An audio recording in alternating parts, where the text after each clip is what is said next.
जिले की तहसील बहेड़ी पीलीभीत संसदीय क्षेत्र से भाजपा प्रत्याशी जितिन प्रसाद के समर्थन में मुख्यमंत्री योगी आदित्यनाथ शनिवार को बहेड़ी के रामलीला मैदान में जनसभा को संबोधित किया। उन्होंने भारत माता के जयकारे से अपना संबोधन शुरू किया। मां दुर्गा और काली माता के जयकारे लगवाए। उन्होंने कहा कि आज हम सब नए भारत के दर्शन कर रहे हैं। नया भारत अपनी सीमाओं की सुरक्षा करना जानता है तो 140 करोड़ लोगों को सुरक्षित करना जानता है। नए भारत में विरासत के साथ विकास को आगे बढ़ाने का काम हो रहा है। विकास भी है तो विरासत और आस्था का सम्मान भी है। एक तरफ पिछली सरकारें कर्फ्यू लगवाती थी, दंगा पॉलिसी के लिए कुख्यात थी, दूसरी तरफ यूपी में पिछले 7 साल से कोई दंगा नहीं हुआ। दंगा करने वाले जानते हैं कि अब दंगा करेंगे तो उल्टा टंगा दिए जाएंगे। उन्होंने कहा कि बेटियों और व्यापारियों की सुरक्षा में सेंध लगाने वाला यह भी जानता है कि वह जेल बाद में जाएगा, पहले झंडुम के रास्ते उसके लिए तैयार है। सुरक्षा का बेहतर इंतजाम है। नो कर्फ्यू, नो दंगा, यूपी में सब चलता। आतंकवाद और नक्सलवाद समस्या का हुआ समाधान। उन्होंने कहा कि देश में आतंकवाद की समस्या का समाधान धारा 370 समाप्त होने के साथ ही हो गया है। आज भारत का कोई भी नागरिक जम्मू कश्मीर में जाकर जमीन खरीद सकता है। कांग्रेस ने इससे वंचित किया था। उन्होंने कहा कि देश के अंदर नक्सलवाद समस्या का समाधान हुआ है, सुरक्षा का बेहतर वातावरण बना है। मुख्यमंत्री ने सरकार की कल्याणकारी योजनाओं को गिनाया। मुख्यमंत्री से पहले भाजपा प्रत्याशी ने सभा को संबोधित करते हुए सपा पर जमकर निशाना साधा। उन्होंने कहा कि योगी सरकार में कोई भी माफिया और भूमाफिया स्वीकार नहीं किया जाएगा। बरेली की सांसद संतोष गंगवार ने कहा कि जनता के प्यार और आशीर्वाद से वह 40 साल से यहाँ नेतागिरी करता आ रहे हैं। उन्होंने जितिन प्रसाद के लिए जनता से समर्थन की अपील की। इस मौके पर वन मंत्री डॉक्टर अरुण कुमार, संजीव अग्रवाल और भाजपा के बड़े नेताओं ने भी जनसभा को संबोधित किया। मंच पर पीलीभीत प्रत्याशी व प्रदेश सरकार में लोक निर्माण विभाग के मंत्री जितिन प्रसाद, वन मंत्री अरुण कुमार, सांसद संतोष गंगवार, जिला पंचायत अध्यक्ष रश्मि पटेल समेत कई विधायक भी मौजूद रहे। बरेली से ललित कुमार कश्यप की रिपोर्ट। उसकी हर प्रकार की सुविधा प्रदान करना मेरा दायित्व है और मोदी जी ने इसके लिए जनधन अकाउंट भी खोल दिया है। किसी गरीब में बीच में कोई मीडिएटर नहीं, सीधे लाभार्थी के खाते में पैसा जाएगा। 12 करोड़ किसानों को प्रधानमंत्री किसान सम्मान निधि का लाभ, 12 करोड़ गरीबों के घर में शौचालय, 10 करोड़ गरीब महिलाओं के लिए उज्ज्वला योजना की रसोई का फ्री में कनेक्शन, और मोदी जी ने कनेक्शन दे दिया। और कान में तड़के का काम यूपी गवर्नमेंट कर रही है। होली और दीपावली के अवसर पर फ्री में भरवा रसोई हर परिवार को उपलब्ध करवा रहे हैं।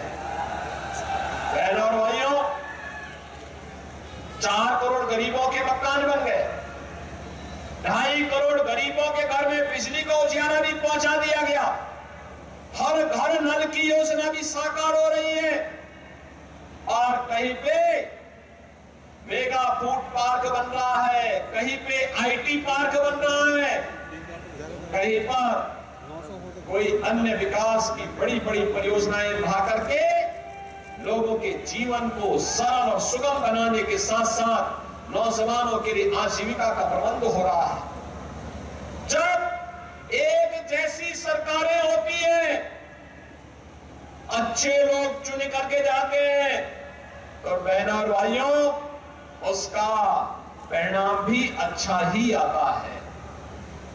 आपने मोदी जी को वोट दिया, आपने कमल चुनाव चिन्ह पे वोट दिया, तो विकास हो रहा है, सुरक्षा का वातावरण है, बेहतर वातावरण है।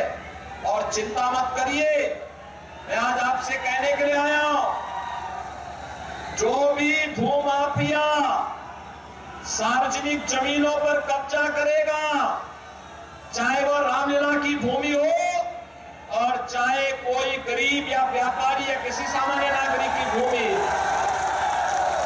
उसको लेने के देने पड़ेंगे।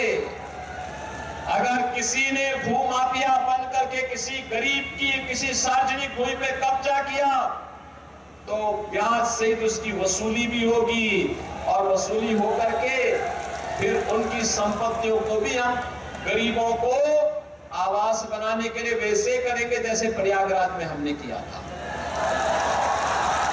बहनों भाइयों, आज मैं बहेड़ी के अपने सभी मतदाताओं को इस बात के लिए आश्वस्त भी करता हूं, पिछले 7 वर्ष में हम लोगों ने गन्ना किसानों की गन्ना समस्या का, चीनी मिलों की समस्या का समाधान करने का भरपूर प्रयास किया। बहनों और भाइयों, 120 चीनी मिलें हम चला रहे हैं। 120 में से 105 चीनी मिल ऐसे हैं जो एक सप्ताह के अंदर भुगतान कर रही है।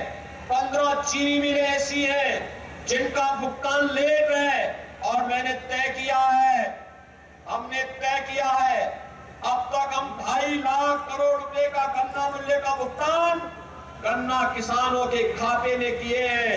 बहनों और भाइयों, 7 वर्ष में 2.5 लाख करोड़, जबकि कांग्रेस, सपा, बसपा के 22 साल के कार्यकाल को भी आप देखेंगे तो बहनों और भाइयों, वे लोग इतना भी गन्ना मूल्य का भुगतान नहीं कर पाए थे।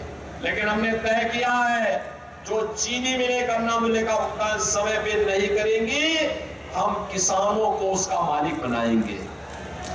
अन्नदाता किसान, गन्ना किसान ही वहां की कोऑपरेटिव बनाकर के उन चीनी मिलों को संचालित करेगा।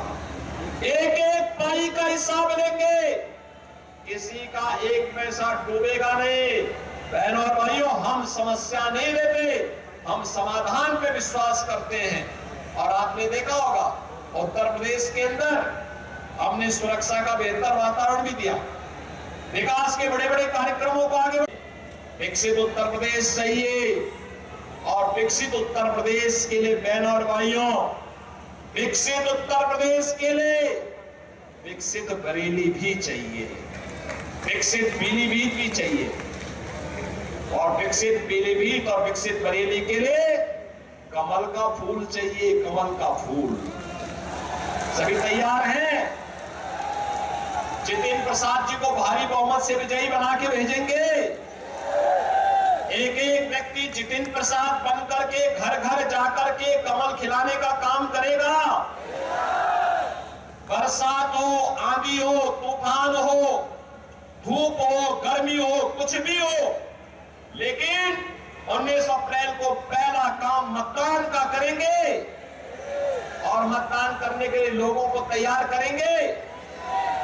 बहनों भाइयों, आपसे यही अपील है, 19 अप्रैल को कमल चुनाव चिन्ह पर श्री जितिन प्रसाद जी को भारी बहुमत से विजयी बनाने की अपील आप सबसे मैं करने के लिए आया हूं।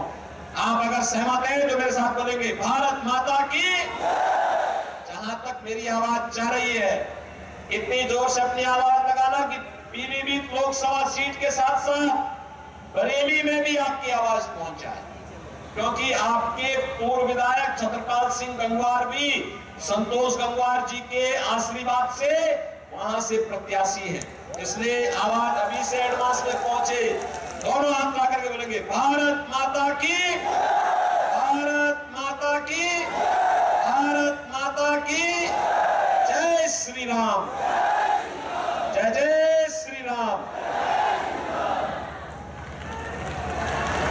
ताज़ा खबरों से जुड़े रहने के लिए हमारे चैनल को सब्सक्राइब करें और बेल आइकन को दबाना ना भूलें, ताकि हर खबर की नोटिफिकेशन आपको मिलती रहे।